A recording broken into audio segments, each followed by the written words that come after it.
Welcome back to La La Land on CRN Digital Talk. I'm Brett Chapin. That's Daisy Egan. We're joined today by the great actor, Mr. George Wendt. If you have any questions, make sure you give us a call at 1-800-336-2225. Emmy-nominated George Wendt. Yes, indeed. Rock and roll. Hey, George, one of our loyal audience listener watchers, Kevin Dellin, wants to know if you have any good stories working on set with Robert De Niro in Guilty by Suspicion, and you were telling us some. Well, you know, it was I was on my very best behavior, and completely intimidated and respectful, and I just didn't. There weren't any hijinks per se working with Robert De Niro. Bob, we call him. He's method. He's method, right? He's method. I think, he has his own method, but I don't really know if it's the method. Right.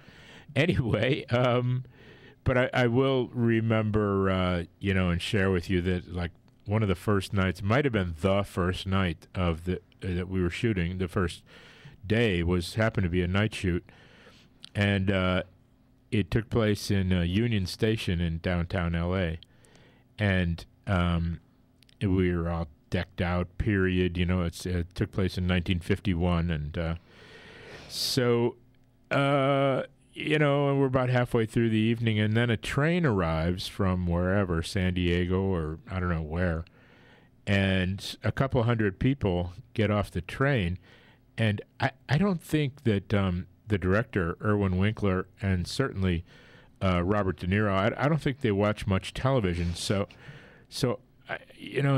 they might have known that I was on a TV show, but I don't think they realized the popularity and stuff. And so, a couple of hundred people start walking past our little movie set, and they're all going, they completely ignoring De Niro, and going, "Oh my God, Norm! Whoa, Norm! Hey, look, everybody, Norm!" Going, "Shut up, shut up, shut up, shut up!" They have no idea. Shut up. And I was embarrassed. That's totally like me when I'm on a set. People are like, "That's Brett from La La." No, that doesn't really happen. Well, it ruins all the sets. Yeah. What I wanted to ask you, too, is we get a lot of listeners from other areas of the country that are looking to come out to L.A. and pursue acting or the arts in some way. Would you, having been involved in the industry for such a long time like you have, would you give them any advice? And if so, what would it be? Well, I don't want to ruffle any feathers, but and I'm really out of touch. I'm quite old now, finally. And, so I don't know how current my advice would be, but I'm happy that I broke in Chicago because, it was like, for starters, union affiliation just sort of happened. I took workshops at Second City, and within a year or so, I got into the company, and I had to join equity. Like, oh, okay, yeah, okay, I have to join. I guess I'll join. Then one day we, got a call, and all of us had to show up at Leo Burnett one morning to lay down some radio spots. No, it was demos, they called them, for television spots. The copywriters had written a campaign, and they were going to pitch it, but they wanted to pitch it, on tape to their clients. And so we laid down some TV spots just in a studio, like a radio studio. Mm-hmm. And, here, sign here, and that was SAG, Mm-hmm. So, like, that's how I joined SAG. And then a few weeks later, they brought us back for some radio spots, and that was after, and it was like boom, boom, boom, and I feel like when kids, might come to L.A. without their union affiliation sorted out, it might be kind of tough. Well, in these days, you have to pay money to get into the union, don't you? Oh, we had to pay initiation fees too, mind you. Oh. It wasn't, but it was the question of being allowed to pay, Right. Right. Yeah. Yeah, because I think it's $2,500 now or something like that to register. Yeah, they would take it out of our checks. $2,500? Well, That's insane. little by little. Right. Equity at the time, I don't know what it was, probably like $1,200 or something. And, they'd take $50 a week out for whatever.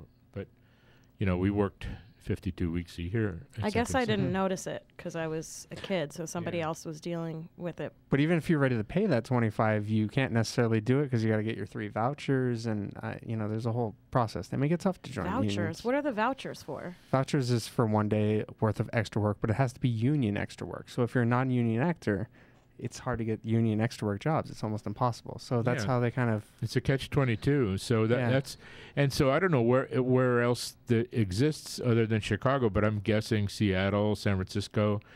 You can maybe get Minneapolis. Maybe you can Mhm. kind of weasel your way into the unions. So you're saying don't come to LA. Well, not without some experience or chops or at least one union affiliation. Yeah, I agree. Yeah, be prepared, definitely. I met with a manager before I moved out here, and I was going to move out at pilot season, and I said, "What advice would you give me?" And he said, "Don't move to LA for at pilot season. It's a horrible idea," and Yeah. it was. I did it anyway, but in retrospect, it was the worst time to move. There's so much competition at that time. Right? Here. Yeah. We're talking to Mr. George Wendt, you guys, on La La Land Talk with Brett and Daisy. And we also want to thank Jonathan White and Stephanie Yes. Wilder for their recent sponsorships on our Indiegogo account. You guys rock for donating at Indiegogo.com/La La Land Talk Season 2. And we'll be back with George Wendt on La La Land with Brett and Daisy on CRN Digital Talk.